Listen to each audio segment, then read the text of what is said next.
See, it's the same. Good morning. It's evening. I know. Welcome you all to the Dr. G Show with Dr. G and the Boss. And this is our first time on our YouTube channel. But we've been doing the show for 134 times. Years. So usually been on Facebook with this. So now we're going to try this in a different format and see how this works. So you guys will have it, it'll be better indexed for them. And you guys can then search by actual show, by topic, as opposed to digging through my old Facebook videos and... Through your old disorganized files. I know, right? So I try to find pictures to go, or the videos to download, to upload, to start the YouTube channel. And it sucked for me too, looking through there. So we'll see how this goes. It's a little bit different format, but I know today we're talking about the physiology of emotions, and what did we talk about before? We talked about anger last week and anxiety the week before. So today we're going to talk about angerstility, or no, depression. Depression. Right. Yes. So we're going to talk about depression and the physiology of depression. And so if you guys have questions, feel free to post those. And I know a lot of you guys watch this off air, but now you can watch it on your TV, which is pretty cool. Do you know How does that work? I know nothing Smart about TV. technology. I'm a... So what you do is you Luddite. unplug your VHS from your TV and you throw it out in the yard, and then you throw your People big don't use bulky... those anymore? No, nobody does. And rude. then you get yourself a new TV that has smart TV on it, and you can get YouTube on your TV. I really don't have a digital TV. I know, you gotta get one. I use a little box. See, that's because you got good priorities. So, since this is our first one, we'll make sure to introduce ourselves. I'm Dr. G. I practice functional lifestyle medicine. I see patients all around the world. And that is Dr. Patrick Garrett. Oh, yeah, Patrick Garrett. Yes. And I have a DC, and I have 4 postdoctoral diplomates, and basically I practice functional lifestyle medicine, figuring out what's going on with people, restore it to normal, and then most things just kind of go away, which is nice. Cheap and easy to feel healthy and happy. Yeah. And you are Holly Hajajina. You're right. And I don't have all of those credentials, but I do work in corporate wellness. I'm the corporate wellness director for the YMCA. I help companies develop wellness programs for their employees so that they can be happier and healthier and more productive at work. I also do healthy lifestyle coaching, so working one-on-one on a lot of different areas of health. So not just nutrition and physical activity, but we discuss emotions, we discuss social health, we discuss medical, financial, things like that. Also, I'm a yoga instructor, Pilates instructor, and do quite a bit of meditating and give some health presentations on those things, all of those things as well as working with Dr. Garrett here on our silly, live, weekly wellness talk show. Yes. Wellness with an attitude, right? Right. Mostly from this side? It is well deserved on this side. No. All right. So. Well, we're gonna fill this out. So used to were people on Facebook post questions, all that, but hopefully people are figuring out where to go. But I know a lot of people watch this off too. So make sure to post your questions, comments as we go through this. We want to hear from you guys, and look forward to your questions here. All right.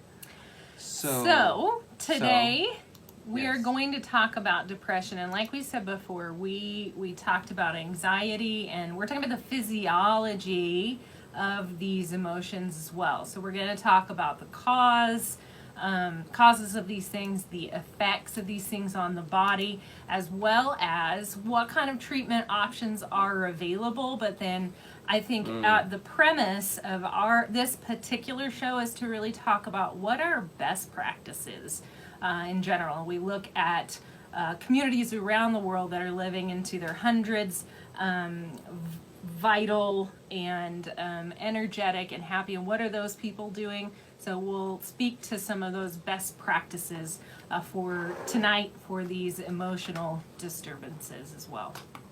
Well, and one thing that I found that was pretty interesting was we looked at, if I can find it here, what was it? The countries that use the most antidepressants, and guess which country was the highest? I know what I'm gonna guess. I'm wondering what you guys might guess, but I know that you like to say that America is number one in all things. So All things bad though. It's infant mortality rate, maternal mortality rate, or no, infant mortality, yeah, Heart disease. maternal heart disease, cancer, diabetes. We're the best at it. And so one of the things I always tell patients all the time is just, America is the best at feeling the worst. We're the most anxious, depressed country in the world. And I think France is the second, which is a little bit weird. But let me see. I want to find, antidepressant use. Use by country. I clicked out of the stat. Here we go. All right, so the U.S. is the highest one for antidepressant use. And of course, we talked about before, even WebMD now verifies that it is not an antidepressant problem. It's not a serotonin problem. So after 60 years of research, they have failed to show that you ever have an actual neurotransmitter dysfunction, which is very freeing because 70% of those that end up on antidepressants often end up worse, and the 30% is placebo, which is not a very good placebo amount for that medication use. Yeah, so some of what I was looking at as well in terms of the research was that, yes, they're saying now that it's not so much about having a chemical imbalance, but that, and maybe you can speak to this as well, but they're looking at now as well what's happening with the nerve cell connections, nerve cell growth, and nerve circuit functioning. So someone can take antidepressants but not have effects from those positive effects from those antidepressants for several weeks, even, how long did you say, even months? Well, like 6 weeks is when they expect you to take 6 weeks to even notice any changes. So right? they're thinking that it's not the fact, because what the antidepressants or the mood meds do is they flood the brain with those neurochemicals, right? Is that correct? No, so basically you have like a neuron that communicates to another neuron. So all your nerves, you have more nerves in your brain than you have stars in the sky. Did you know that? I would believe that. It's very poetic. Yeah. So they never actually touch.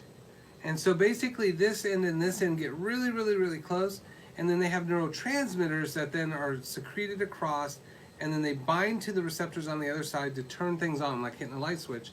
And then they're released and they go back and reabsorb to the other side. Yeah. And so selective serotonin reuptake inhibitors, basically when that neurotransmitter goes across and turns it on, it goes back to be reabsorbed and won't let it. Oh. So it goes back and hits the light switch again. And so it's just like those jackasses on the, unless it's you, then it's okay. But those jackasses that the lights push for down on the elevator, and then they go over there and they hit it again and hit it again and hit it again and hit it again. And you're saying that's what the serotonin reuptake inhibitor does? Right.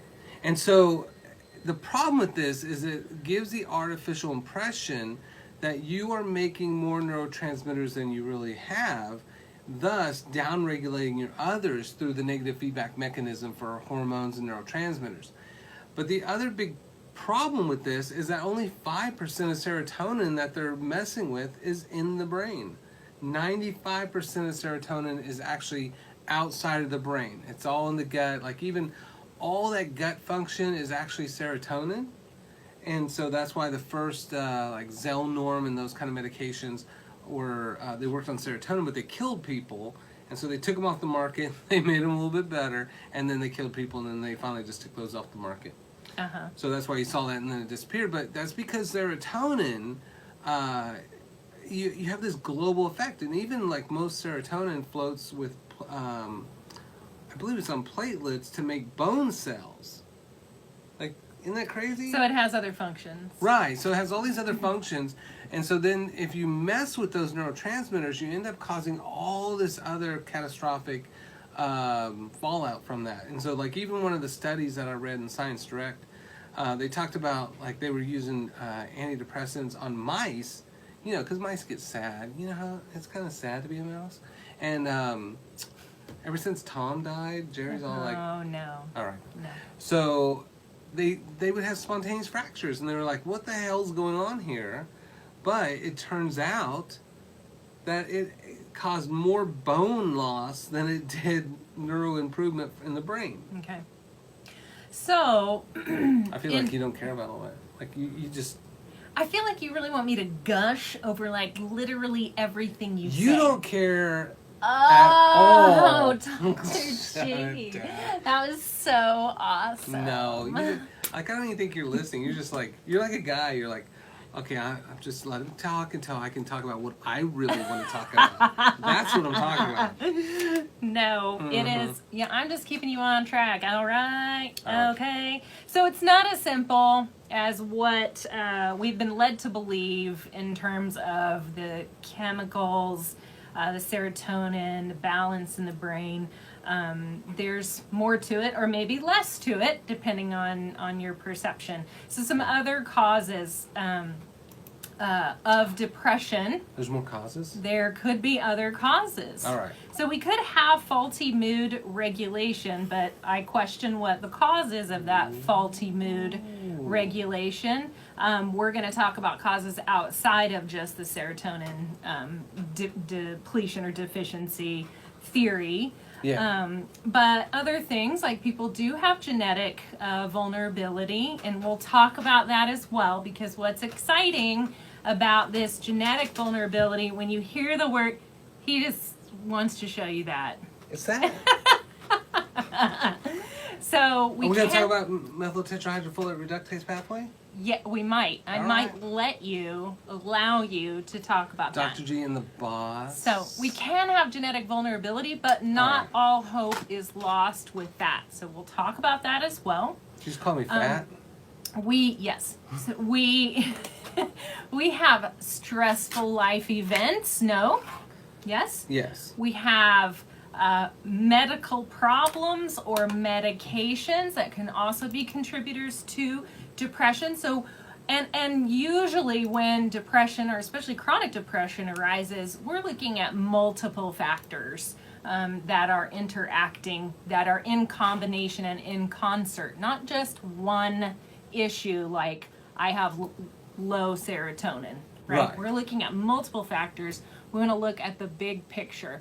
By the way, I want to say we're testing this out today with this YouTube, and so if you're able to make comments, are we able to see live comments while we talk? We should be able to. I see that, at least I saw on your, when you had it up over there, that we had people who were viewing us. And if we do, we would love to interact with you. This is new for us today, but the fun part about our shows is that we like to talk back and forth with you. So if you will leave a comment and say hello, just to let us know that you are there, then maybe we can have a little bit of fun. We like some funny comments as well, but also welcome questions. Hey, there. Yes, there's a comment. Oh, hello. so it does go up there. All right. Okay, it's very similar. Are you seeing us from Facebook, Carolyn, or did you? I don't understand how this works, so let us know. Well, all I do is go to Facebook. I don't go to multiple things, and I barely have a television. Hey, we can't. Oh yeah, No, we you can't see it see here. them up there. Yeah. Okay. So this is good. It works the same as Facebook Live. Okay. Okay, so we have multiple causes for depression. Yeah. Was guys one of those? Yeah, relationships. Relationship? Yeah. Is that? Tell us if you feel comfortable sharing And as we always say, what happens on the Dr. G show stays on the Dr. G show and with the rest of the world. That's right. It's just between us and 7 billion people. Literally everyone else. If you feel so inclined or less inhibited to share your experiences with depression yourself, or maybe a loved one who has depression, please share that with us as well. Make comments with us as well about that. So I'm still going to lean a little bit towards these nerve cell connections, nerve cell growth, nerve circuit functioning in terms of depression, because neurons that fire together do wire together, and we know that the brain is plastic. So it can change. Those neurons can form together and get really cemented together. They can come apart. They can prune. So there's lots of changes that can happen within the brain based on how we treat our brain. Oh, cool. Carolyn, she's telling me, yes. I went to Facebook and saw a post. Okay. And logged in from YouTube. Okay. Oh, that's right. Do people have to log in? Why don't they log in? That's what I mean. That's why I'm just kind of wondering. I don't think you have to, because I watch stuff without ever logging in. Okay. But maybe you're always logged in. Whoa. The government. Whoa. All right. Yeah, I like your idea, too, of synaptic pruning. Most people don't know that your brain is actually the largest it'll ever become when you're a baby. Aww. And you have all this big tree ready to make even though all your kinds head of gets fruit. bigger? Mm-hmm. Yeah, you know your eyes don't change size, right? What? The eyes are the same. That's why babies always have big eyes. Eyes don't grow. What? Mm-hmm. And your foot fits right here.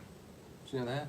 Yeah, but that grows. No. Those both grow. That grows. But the brain doesn't increase in size. No, it increases. Okay. Yeah, but eyes don't. And you just said the baby's brain was I'm just distracted with knowledge that I actually know. Is that because in a baby's brain they have more, they can connect more and have more potential? Right. So think of it like a baby's brain is just tons of potential. And so basically you say like, okay, is my kid a kid from Switzerland where we're going to learn 5 languages? No, we're American. So we're going to learn 1 language, right? And then we're going to shame people that know 2. So then we're like snipping off those branches, right?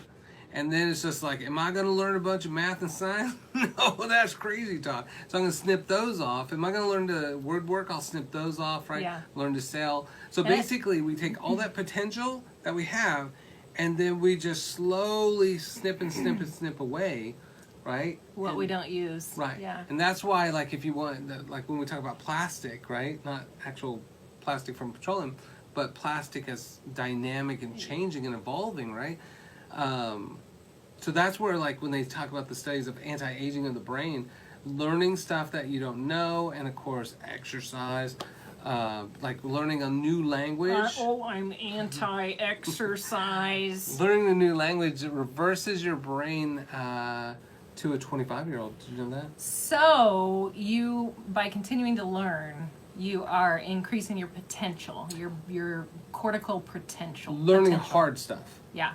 Well, and also when you're young, I know before age 5 or so, I think between the ages of like 3 and 5 or 3 and 6, there's a time of development that's critical for learning. Yeah, so if you don't snatch that time up for learning, those areas will prune away and they won't develop as fully. That's right. So, so talking about the brain and depression, some of the effects of depression on the brain, for those who have regular bouts of depression, they can develop a smaller hippocampus, or they do have a smaller hippocampus. For women, it's 9 to 13% smaller. Nice, yeah. Well, and did you know, so that in your brain, you have your big brain on the outside, the cortices, and then you have that kind of middle brain. And then this is the part of the brain that hangs down and becomes part of the brainstem that becomes your spinal cord. And that's where your primal function is, right? That's where you breathe and exist. Like that's your heart rate, all this stuff, right? And so that primal area actually will start shrinking in response to either like maternal stress when you're developing or chronic stress over life. But, you know, you talked about it shrinks up to like 8 to 10%? 9 to 13%. 9 to 13%? Yeah. The interesting thing is that even the outer brain, right, the cortices, the cortex, it can shrink up to 4% smaller for people that are overweight, and up to 8 to 10% smaller if someone's obese. Isn't that crazy? Do you think that's because of ongoing exposure to stress hormones? Well, part of that, Or so we kind of sugar, or... right. So like the internal one that you're talking about, that's that response to stress, and really it's survival of the fittest. It's if you can't pull your shit together, then you probably shouldn't survive, which is the hard truth of that. But we have the ability to dynamically change that outcome by doing a lot more nurturing and self-nurturing, and a lot more nature, right? Yeah. So it's kind of a twofold part of really kind of like, hey, your body's designed, the nature of your body is designed to recover and regenerate, but it takes the nurturing of that plastique or physiology to do that. Yeah. And I like that you use the word nurturing. I'm going to give you your one compliment for the show tonight. okay, I got one drug reference to make too. I only give you One one compliment, and my coworker Tyrone, I only give him one compliment maybe once a week. Blattrick gets one? He only gets one. One? That poor guy. But I like that you use the word nurturing, because that's different than discipline, or being very rigid, about having a rigid mindset about how we make behavior change, how we transform our lives and to be healthier and have higher quality of life. So when you think about, when I hear the word nurturing, that connotation for me feels warm and supportive and healing. Yeah. So. Well, and much of what you talked about last week, as you droned on and As you were jealous of all of my vast knowledge. You're owning this stuff though. But so many patients come in with depression, and it's that chronic depression, but it's almost, and I don't want to be too flippant about it, but it's almost like just on and off for people once they start nurturing themselves, instead of really kind of like that like you kept talking about, that non-judgmental acceptance of having these emotions, having these feelings of just saying like, gosh, I feel depressed. Isn't that interesting? Now what? What can I do about this, right? And so it's like, what am I eating? How am I drinking? What am I breathing? Am I having social? We are these bio-psycho-social, spiritual, sexual beings, and we have to have all these kind of parts met, and depression ends up being the outcome of basically life out of balance. And as we try to eat our way back to happiness and distract from the sadness, eventually people reach that breaking point where they just can't do it anymore. Yeah. So there are a couple of things that kind of make up our tendency, or let's just say tendency for depression or for emotional imbalance. We have our genetic component. We have temperament. Our temperament can shape our behavior. We have our experiences, which can also shape our behavior. And all of these things turn into habitual reactions and thoughts and perceptions, right? And these can develop early on, but they can continue to develop as well. But a lot of times those are developed early on, and they influence how you feel. And so you automatically sort of fall back on these mechanisms of perception and awareness when things happen, like loss, disappointment, rejection, pain. When those things come up, we tend to rely on those old coping mechanisms, right, which really are not, most of the time, not based on nurturing truths about ourselves and about the world and about life.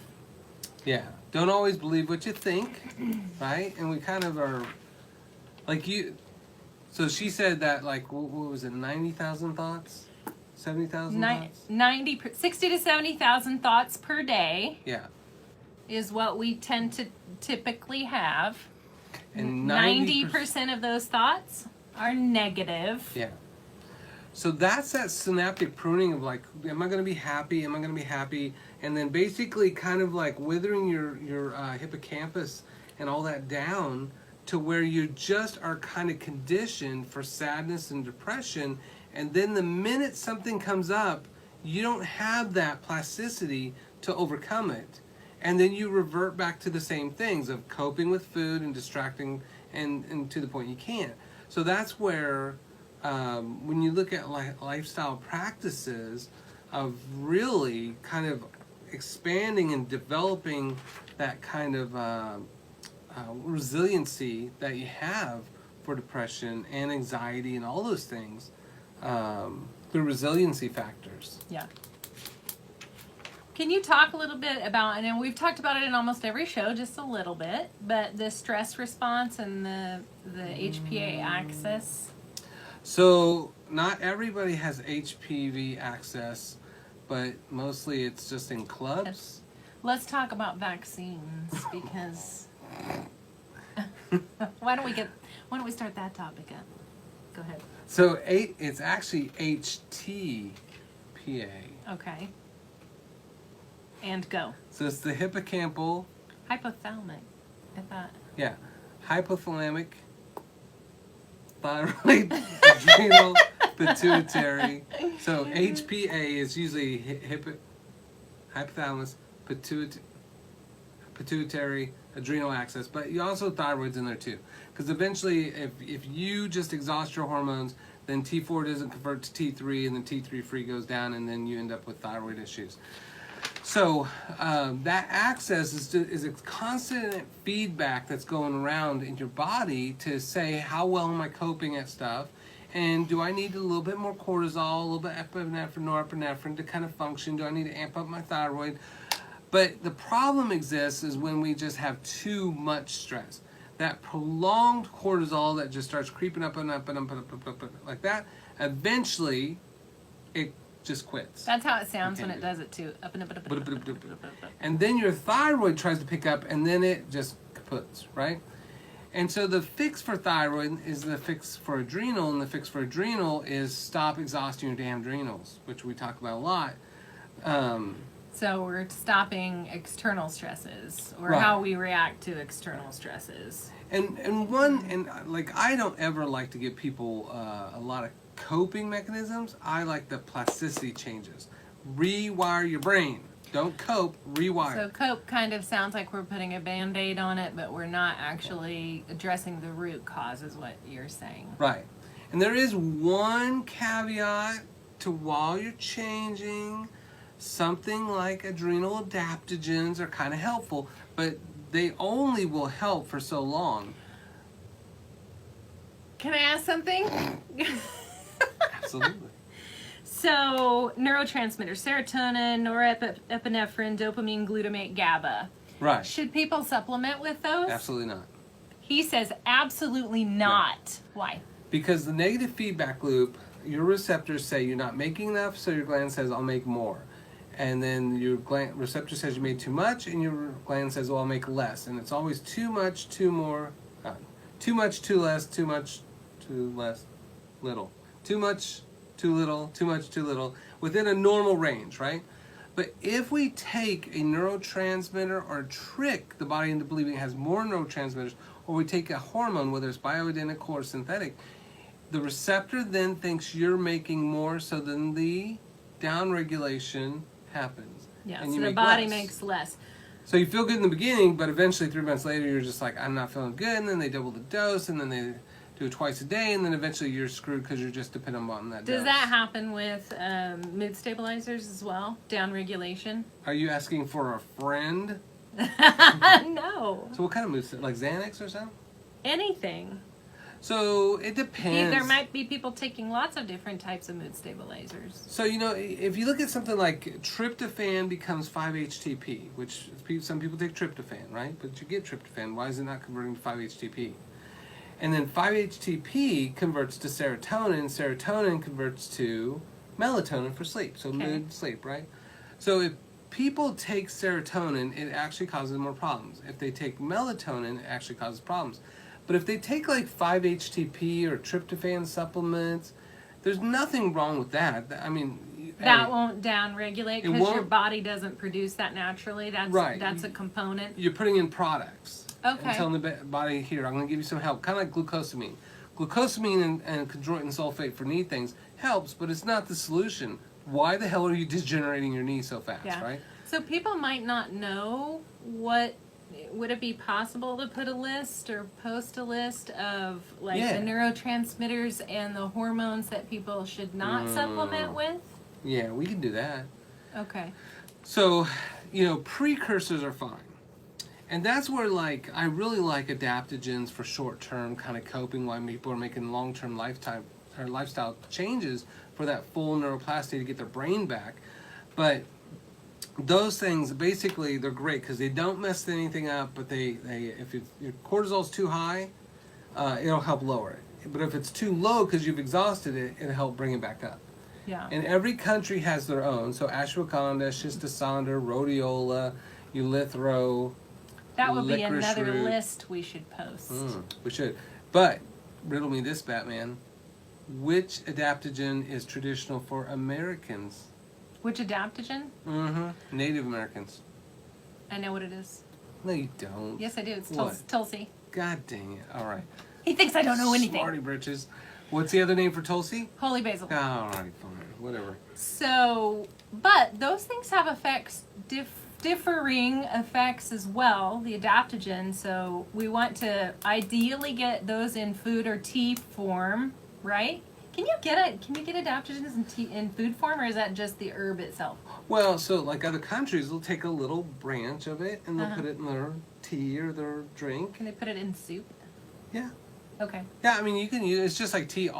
Everything's tea if you put it in hot water. Yeah. So it's just all leaves. Yeah. Right? And sticks. So try different tea forms. Different things might have different effects. It might affect you differently. I've tried different ones, and they do seem to be a little bit. I noticed differing effects. What have you tried? Ashwagandha, licorice root. I've not tried shistosandra. Shistosandra, right? What else have I tried? There's others. What about holy basil? Tulsi and holy basil. What about valerian root? I've tried valerian. That's a little bit strong for me. Yeah, that's pretty potent. Plus, if you tried valerian, it works on the same the benzodiazepine pathway. It works on that same pathway as Xanax. So you wouldn't want to take that in the morning, right? No, some people do. So I had this patient once had so much depression and anxiety that she could not focus at work, right? Okay. So I told her, at valerian you take about 200 milligrams during the day, standard dose, about 1,000 a night before bed, right? Okay. And so it's a natural muscle relaxer that relaxes you at your muscles so it doesn't dope you down. So it shouldn't make you tired. And it works on the benzodiazepine pathway, so it kind of calms you down so you can just kind of function. And, but I didn't tell her the dose. And then I checked back with her and I was like, hey, because we were just Facebook friends. And I said, so, how are things going at work? Because she was just like about to lose it. And she was just like, man, that valerian's awesome. Like, I feel so amazing. And she's like, I just don't even care about everybody's nonsense at work, right? Yeah. And I was like, oh, cool. How much have you been taking? She's like, 1,000 milligrams a day during Wow. the daytime. That's intense. And I was like, well, I did not know you could take that much. So that was pretty interesting. So, yeah, so that was...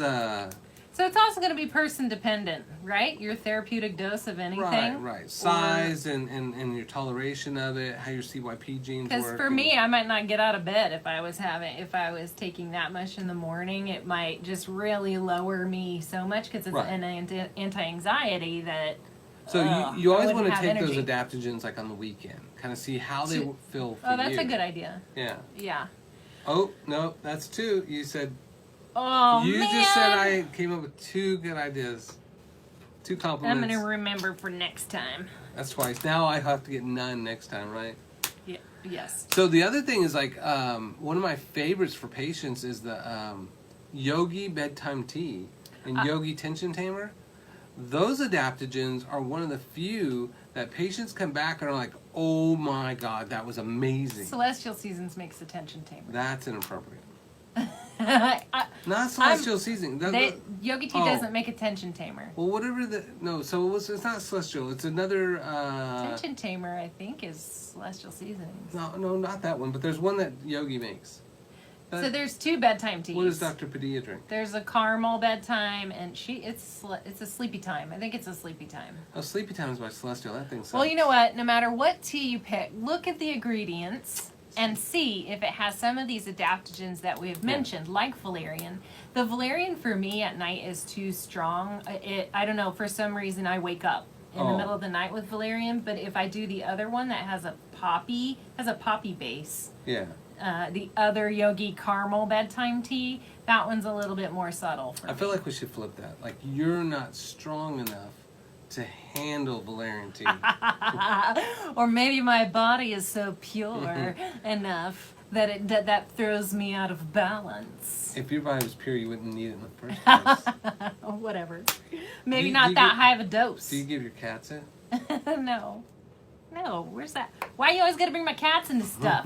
I don't know, I have cats. So here's the thing overall, and when we're talking about adaptogens, I hope this kind of gives you hope, because even though we are we can be genetically predisposed, our temperament might be predisposed towards depression, our experiences might cause us depression. None of these things are unchangeable. That's right. So we can change any of these things. So it's hopeful, and we want to approach that in multiple ways if necessary, because depression isn't caused by just one thing. It's probably caused by multiple things, right? Right? Yeah. Are you disagreeing with me? No, I'm thinking the one thing. The one thing? Yeah. The serotonin theory? No, like if someone has a real crappy relationship. Oh, you're trying to think of. Well, let's talk about that. Let's talk about that, because maybe that is possible. Maybe I'm not being broad enough in my presentation. But so let's talk about trauma. Yeah. Trauma as the root cause as one variable for depression. So it may leave individuals more vulnerable. Yeah.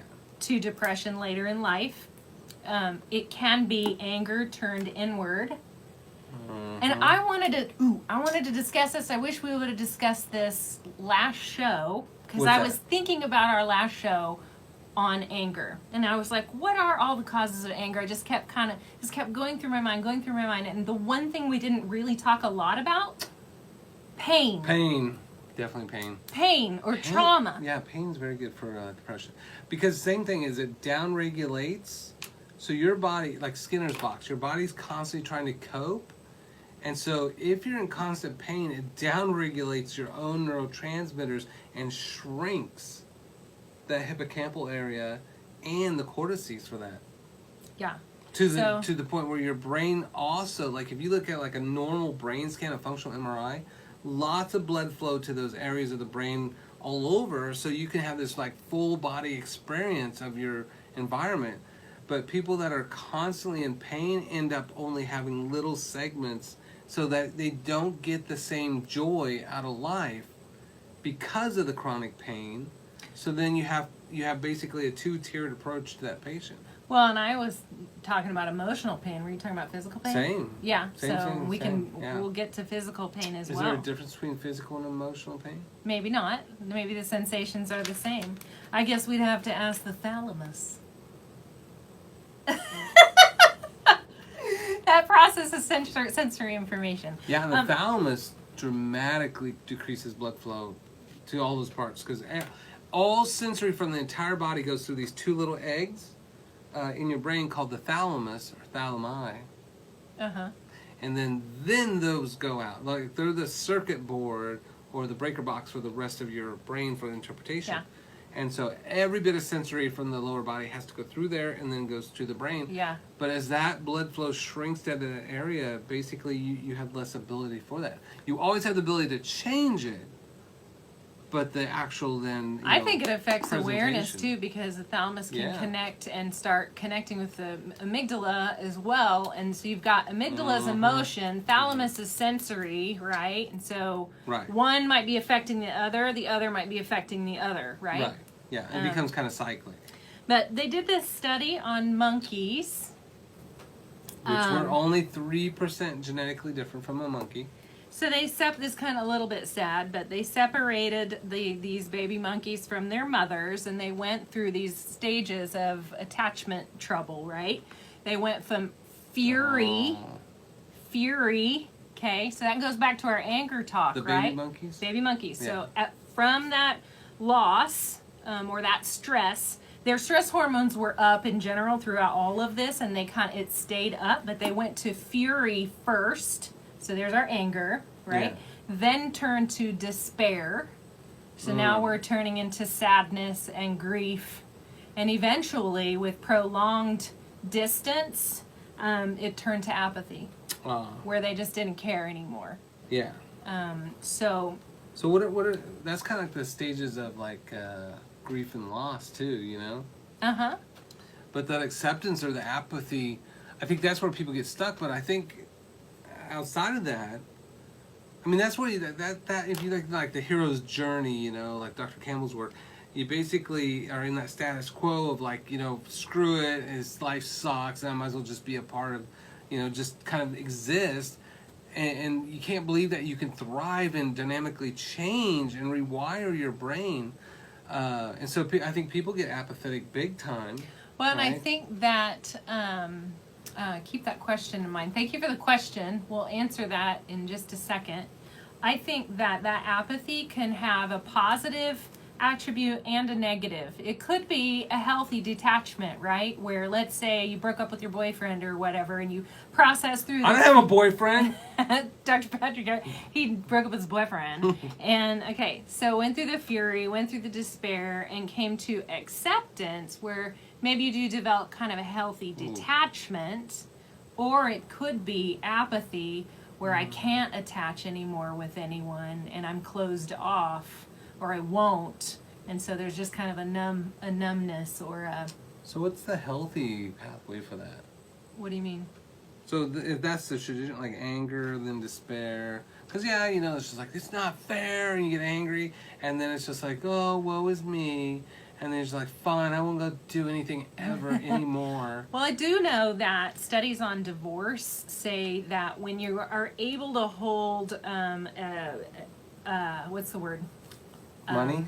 Both, you're able to see both the good and the bad aspects of your former spouse. Yes. That's when you know you've come closer to full circle in terms of healing, because you can weigh both of those things. They're not just evil. Right. Yeah. You can see the big picture, so that is one indication that you have done some healing work. Yeah. And because you can see it as it is. That's funny, because the children divorce workshop that they make you go through in Kansas, when you get divorced, if you have children, you have to go through this thing, and we went through KIPCOR, so you have to write what are the good traits about your ex and all these things. And for me, it was real easy, because it was like, yeah, you know, I don't like her, and I don't want to be with her, but she's still a person. Like, you're still attracted to that person. You still like things about that person. So they don't have to be evil just to not be with them. Yeah. But then some people are like that, to where it's just like that rejection of like, that other person has to be evil because they rejected me, kind of thing, you know?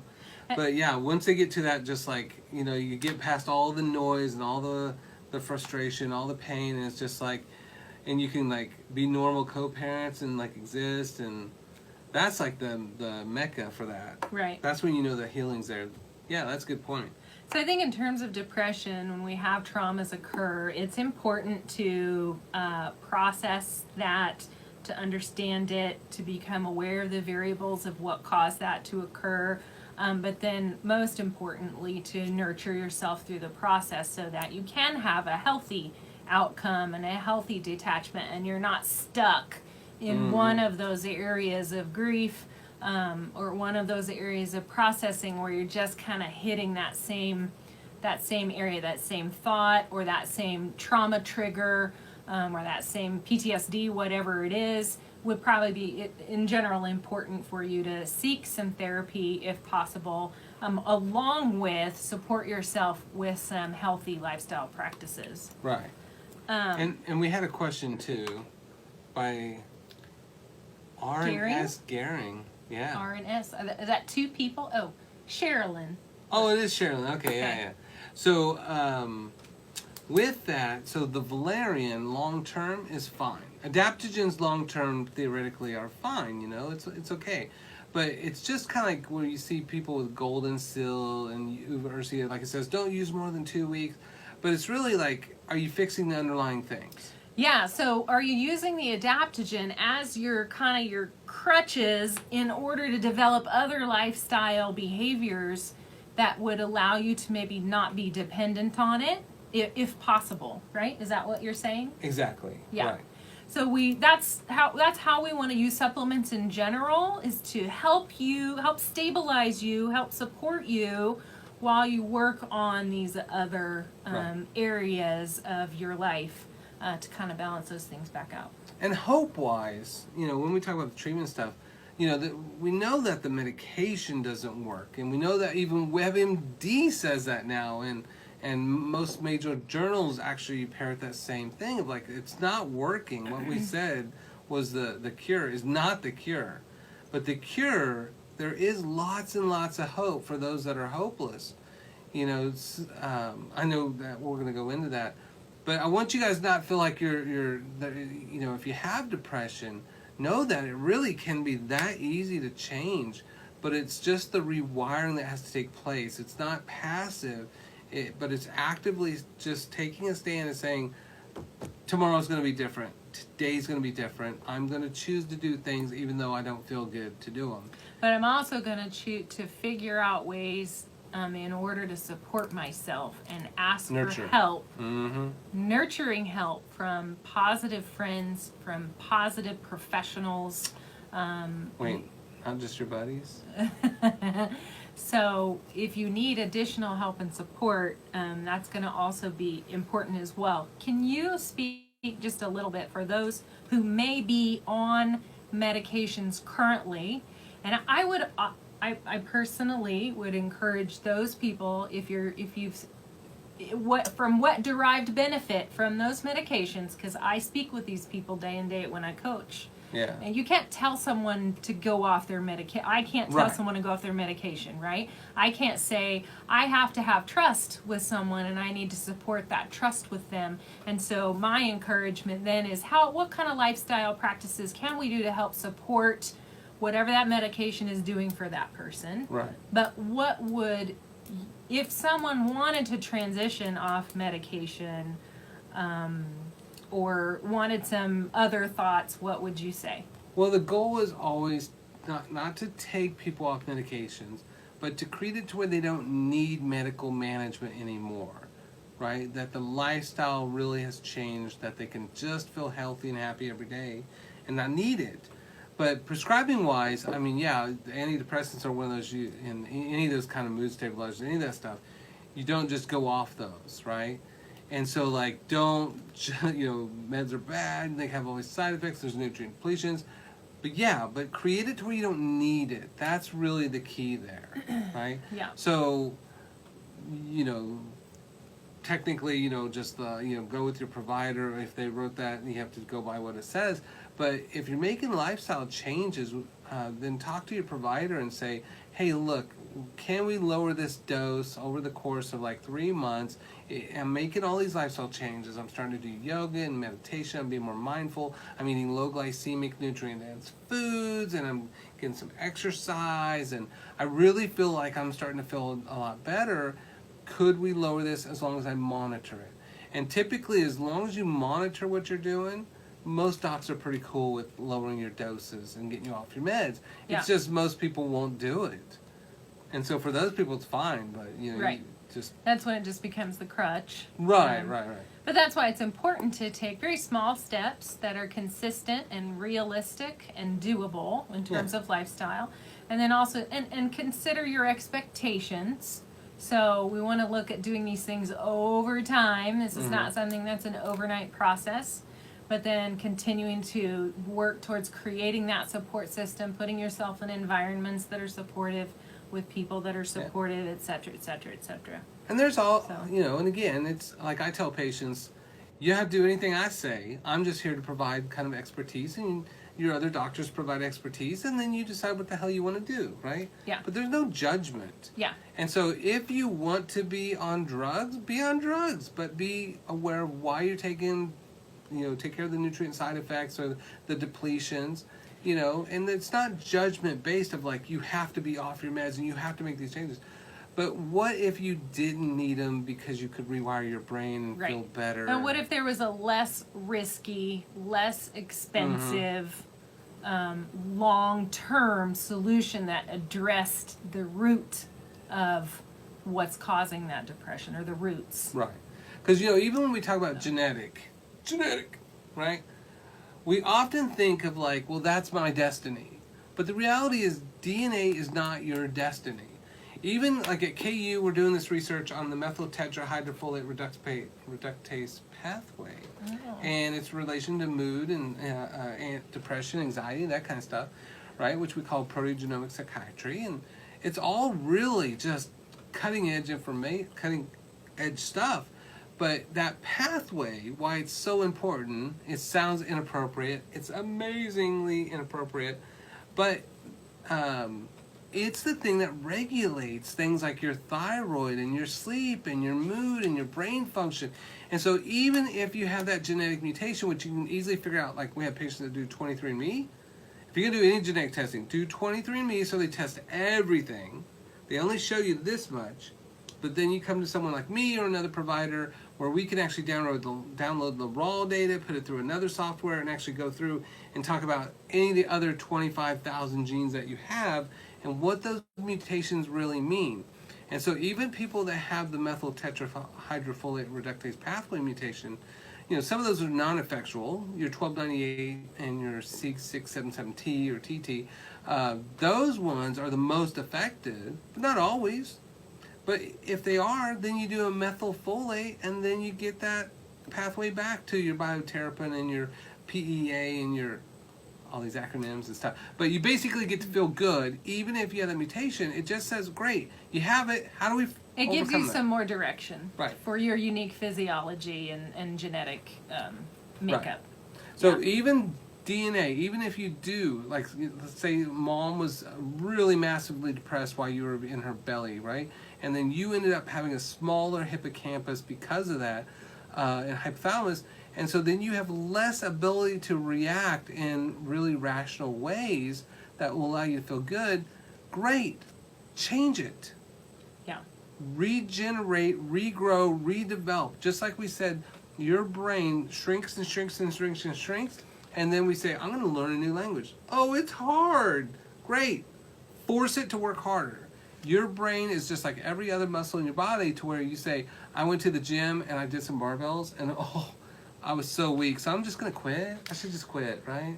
So I would challenge that thought, too, that if you have that thought, oh, it's hard, that is just a thought. That is not a truth. Yeah. So we want to be able to let go of some of those, Well, I like some of that, those though. self-defeating thoughts. Huh? I like that. When the patients are like, oh, it was really hard. Yeah, great. It means you need it more. Yeah. Work harder. Yeah, it will get easier, just like strengthening a muscle, like you said. Suck it up, buttercup. So muscle building. Some other things that affect depression. Seasonal affective disorder. That's not real. Let's talk about it. Did you know Denmark has more dark days than America? But even with that, they don't have seasonal affective disorder at the same rates we do. So they actually are the happiest country in the world. The Harvard study said only 1 to 2% of people actually have seasonal affective disorder. Harvard. See, that's what I'm talking about.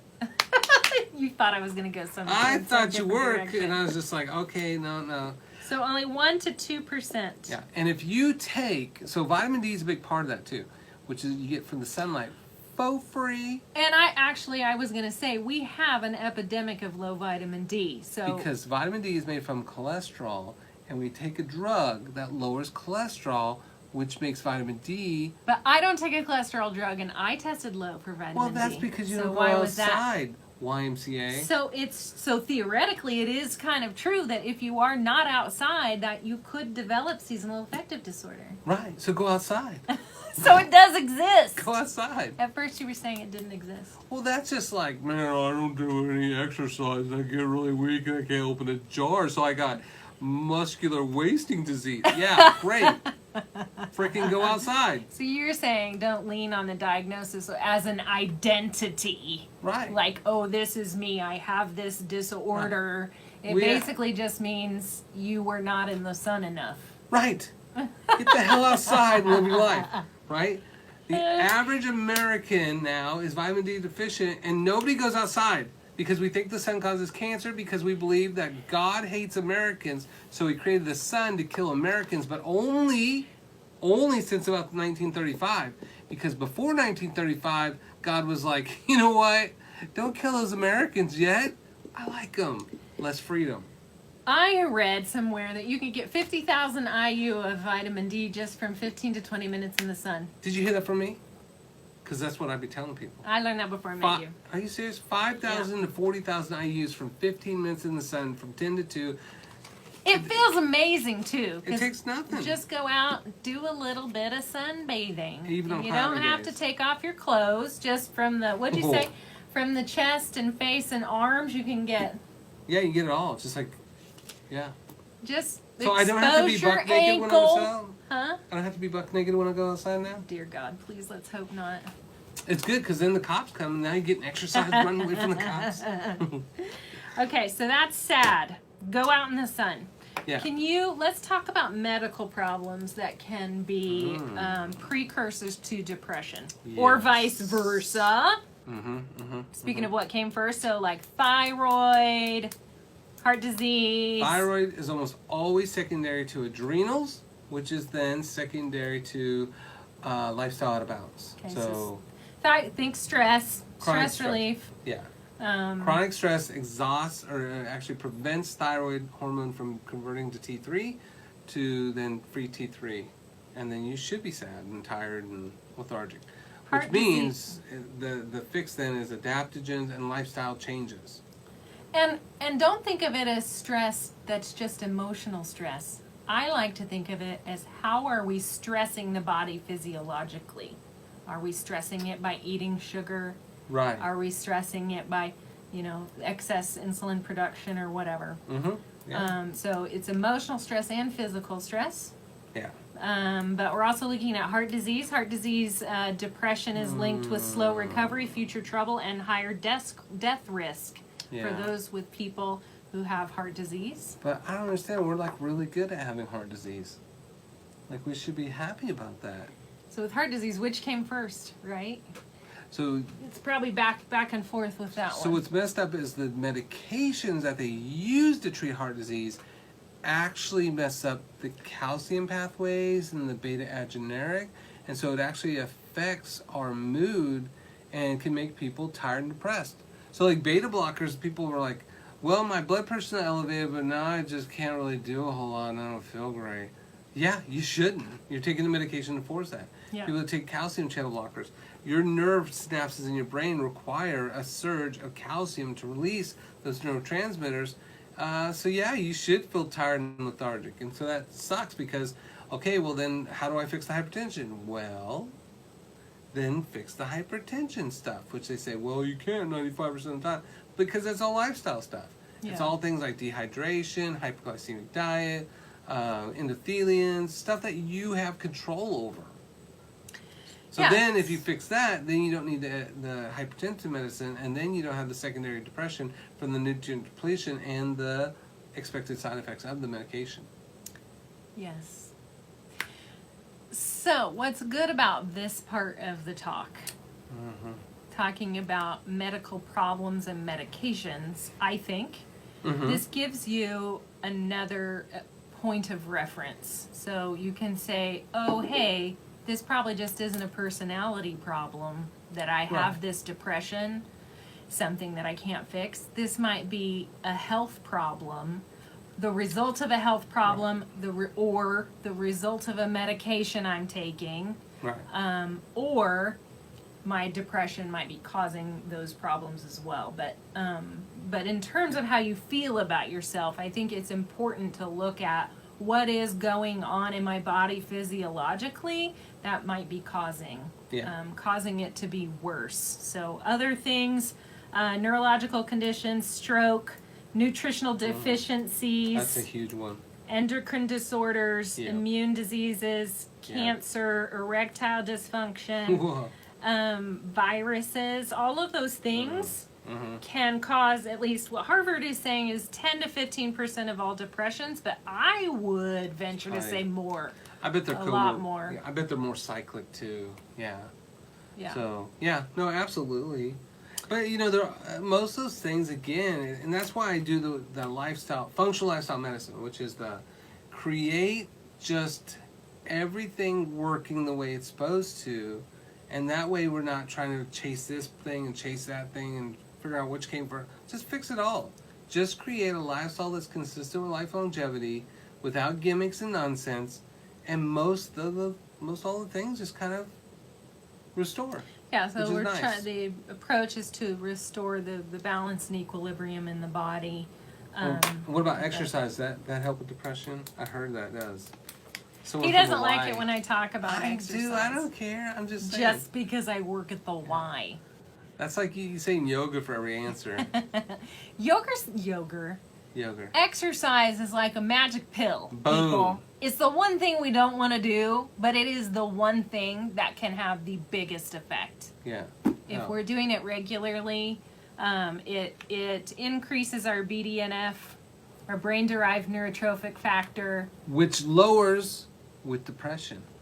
So you can boost it back up, and that's what grows the brain. It lowers the brain, right. It lowers that brain shrinkage. So BDNF is basically nerve growth, right? That's a nerve growth factor. Right. So we have more nerves. Boom. That are more plastic. Constant potential. Yes. Yeah. Exercise exploits all that potential to grow your brain. So that's where you do pickleball, you do badminton, you do racquetball. You know, not just weights and running, but do things you enjoy. Yes. Have fun being active, because if you don't have fun, you won't want to do it. Yeah. So any exercise, if you don't like exercise, you just haven't found the type of activity that you really enjoy. Right. So you need to keep searching, because if your idea is, I got to go run on a treadmill for 30 minutes to an hour in a dark gym. I got to drive there. If that's your idea of exercise, your idea is very limited. Right. So we want to do fun things, want to be active, want to be standing as much as possible. Even if you're working on stuff around the house, ACSM guidelines are 150 minutes per week, but you can get that in 10-minute increments of moderate intensity. So twice a day for 10 minutes. Yeah. That will get you every day. That will get you your the recommended guideline for exercise per week. But so many benefits from exercise. And I'm going to challenge you with this as well. If you're a person that says, I hate exercise, and actually I have a success story. I have this person that I coach, and she's really funny, but I'll say, so how do you feel when you exercise? This is a conversation that we had, and we hadn't gotten further. She wasn't exercising at this time. I said, how do you feel when you exercise? And she's like, awful. I hate it. I'm like, okay, all right. So we probably need to find something you really enjoy, right? So what do you really enjoy? And she was still kind of being iffy about this, and our conversations have been going on for months, right? And just this last visit with her, she said, okay, I have to admit it, I do feel better. She'd started going to the gym. Yeah. And she was making funny comments on Facebook about how much she hated it, and but she's still going. And then she said she finally had to admit that she does feel better. So I challenge you to write down beforehand how you're feeling, or maybe just take inventory. How am I feeling before I exercise? What's going on in my body? And then do the same thing after you exercise. And I guarantee you will feel immediately better. So it is an immediate mood boost. So I had heard that sex and exercise Sexercise. are two things that people will resist and be like, oh, I'm too tired, I'm not interested. But once they do it, nobody goes and says, oh, I wish I wouldn't have went and exercised, or I wish I didn't have sex, right? And that's because exercise releases Unless you throw your back out. endorphins, and then sex releases endorphins and oxytocin. And so there's a great benefit on the end of that. Yeah. So exercise is one. What about one sex way. after exercising at the Y? Do they have rooms for that, like the sauna room? Wow. Is that what that's for, the sauna? You're opening up a big, big door that does not apply to the YMCA. Okay. What about some of those local gyms? I heard I don't know about that. they're the bathhouses of the 90s. So, No? so moving forward. I didn't even make a drug reference yet. So moving forward, best practices. We've talked about adaptogens. Boom. We've talked about exercise. Yeah. We've talked about building support system. Did we? We have not talked about mindfulness. Don't do that. We did talk about that in the previous show. Yeah, you gotta watch the previous one. We'll talk about that. When you do mindful practices, you connect that brain to that thinking part of the brain that helps you adapt better and not get sucked into that heaviness of that depression. And rewiring the brain up to 30,000 neurons with 2 weeks of mindfulness. Yes, so we want to look at for mindfulness if you don't know what to do at all. There are apps, there's Headspace, there's Calm. What are some of the other ones? There's a bunch. Insight Timer. I use Headspace. There's a lot of great ones. So check out apps. Go to meditation groups. Check out YouTube. Go to meditation groups online or in person. Do some reading. If you're not sure how to get started on that, that's a whole other show. But if you don't know where to start at all, but you really want to try something like yoga, that would also be a mindfulness practice that could be very helpful because it is also physical. Yes. So you're engaging the body and the mind at the same time, so that might actually be a better mindfulness practice for you if you tend with just the mind to get if it's difficult. Yeah, and yoga and Tai Chi together. Like either one of those. Yep, yoga great. or Tai Chi, those are both excellent. Yeah. What else? Therapy? Yeah, DBT therapy. Mindfulness-based cognitive therapy. Boom. Yeah. That's really great. Because again, it's rewiring the brain and trying to help fix the cognitive behavioral stuff, which is great. Yeah. Mindfulness practices in general have become more secular and are becoming almost a standard in psychiatric practice or in psychological practice for treatment. So, so nutrition. Do you want to talk to have we talked much about nutrition? Well, we should talk about that when we talk about happiness. So we can talk about the benefits of, because again, with the anxiety, the depression, the anger, basically we talk about, those we need emotions troubleshooters for are those. okay. Yeah. But when we talk about, like next week, we're going to talk about love and what else? That's it? Just love? Happiness and love. Love and happiness, right? Yeah. And with love and happiness, what we should do is then say, okay, here's the off-ramps for anger, here's the off-ramps for depression, anxiety, but what we want to do is get back on the highway towards happiness and love, and so that's going to really tie in all the things that we should be doing, the research, the best practices, evidence-based stuff of and clinical approaches to really just turning the anger and turning the depression, turning the anxiety into paths to happiness. And, not Pollyannish wise, but of just like, oh, if you just do this, you'll be happy. But no, practice. By the to where you way, are. Yeah. speaking of that, in terms of, we're not here to just tell you, oh, this is so easy, and you're thinking on the other side, yeah, right. If you are thinking on the other side, yeah, right, we want you to talk to us. So pose your question, say, well, what about this? Or if we say, well, you need sleep, and you're like, how am I going to sleep?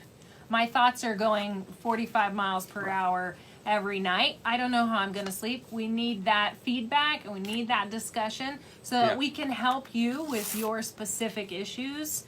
So we definitely encourage those comments. Yeah, Yeah, because nothing's over. You know, I have patients that come in crying that it's all going to fall apart and there's no hope in sight, to then just being happy in the same situation.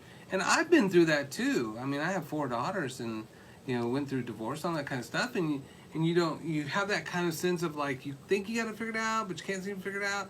But then you have these other people that give insight, and you have your little hero's journey.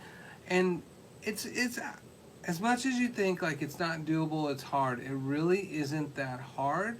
It's just having the right information at the right time and then And just knowing what to do doing with it. Right. Yeah. Exactly. Yeah. And all the stuff that we tell you is not rocket science, and we didn't figure out any of this stuff. All we do is stand on the shoulders of all the other people that have figured this stuff out and try to put it in a package to where you guys can, you know, benefit from it. And we also have our stuff too. That's right. So we're all in the same boat together.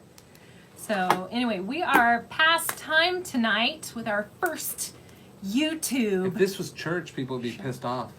What do you mean? Oh, you don't go past time because people gotta go get food together. Did you ever go to Southern Baptist Church? I did not. Oh, well, it's a big thing. Yeah. So thank you guys for joining us for the Yes. first YouTube one instead of Facebook Live. I don't know if you can share this with your friends, but does that work this way? Yeah, Is yeah, that- they can share So and share it, like it, like, share, comment. comment. Tell us what you think, the real deal, Yeah. your real thoughts.